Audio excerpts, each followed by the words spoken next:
Although they come from the same country, Wabi Sabi is not to be confused with wasabi, the thrilling and spicy paste you see in Japanese restaurants. Wabi Sabi, on the other hand, is all around you. It's in the yellowed pages of an old recipe book passed down by your grandma.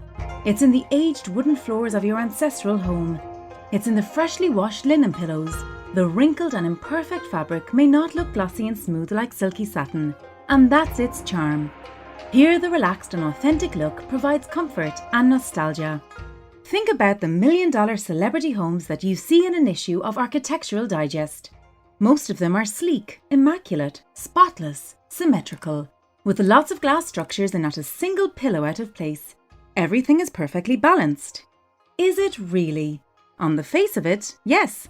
The position of a rug, the way the towel is angled, each element has been carefully planned to strike a balance. But remember, there's a team of experts, and probably an army of housekeepers, that maintain the harmony once the cameras are turned off. The history of Wabi Sabi. Sen no Rikyu. A similar love for all things perfect and balanced was shared by the Japanese around the 16th century. Like our modern world, the people of this era were money-focused and image-conscious, often doing things in ways that were impractical or unsustainable. The prevailing aesthetic of lavishness and perfection could be seen in the elaborate tea ceremonies of the time. Tea ceremonies were held in opulent tea rooms in prominent public spaces. This was where all the important people came to show off their wealth and sip tea from imported teacups from China that had intricate and perfectly symmetrical designs. Sen no Rikyu was born during this age. He was a follower of Zen Buddhism who reformed the tea ceremonies to promote Wabi Sabi. Tea rooms were now deliberately made a little too small so that anyone entering would feel humbled. Even the mightiest would have to bow and feel equal with others. The sophisticated and expensive teacups were now replaced with aged bamboo cups and pottery that were unrefined and rustic. Even the path to the tea rooms meandered through forests, so visitors could feel a sense of exiting the material world and entering the spiritual realm. The new setting forced people to understand Wabi Sabi. Here, Wabi encapsulates all things that are simple, rustic, and close to nature. Sabi could be understood as withered elements that have been touched by the beauty of time. Today, Wabi Sabi is deeply ingrained in Japanese culture and can be seen in all aspects of life. You too could find a way to embrace the teachings of Sen no Rikyu to appreciate your imperfectly perfect life.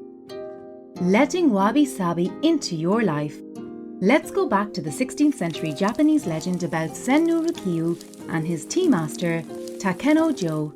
Upon his master's request, Sen no Rikyu raked the garden to perfection. Once he was done, he looked at the garden and felt that something was missing. He shook the branch of a cherry blossom tree, allowing the petals to fall all over the clean garden. Perfect, he thought. But can you tell why it was perfect? Leave your answers in the comment section down below and let's find out the different takeaways from this story. After all, Wabi Sabi is open to interpretation. Still not sure what the story means? Okay, let's imagine you have moved into your new home after months or even years of planning. The walls look perfect, the rugs are pristine, but for how long? Soon you will throw a party and someone might drop a glass of wine on your white couch. Your children or pets will be running amok, breaking the polished china. You can glue the bowl back together, but the marks remain.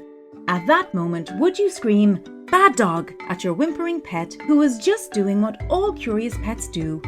Or scream at a child who is being playful, just as nature intended? What would Sen no Rikyu do? Wabi Sabi and other philosophies.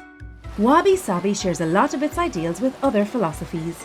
Like Zen Buddhism, it believes in the transience of life and finding the truth in nature. The Wabi Sabi worldview is also shared by Kintsugi, another Japanese philosophy that finds beauty in the imperfect. Kintsugi takes a broken bowl and attaches each piece with golden lacquer, highlighting rather than hiding the flaws. This Wabi Sabi bowl is now unique and takes its beautiful and balanced form. Wabi Sabi is not limited to shattered pots and pans. Maybe you have a Wabi Sabi heart. You may have grown up with a heart condition and undergone several surgeries, which left multiple stitches on your heart. Think of these stitches like the golden lining of a repaired and improved Kintsugi work of art. the literal scars that line your body or emotional scars that force you to piece your life back together, all of these make you Wabi Sabi. Thank you for watching.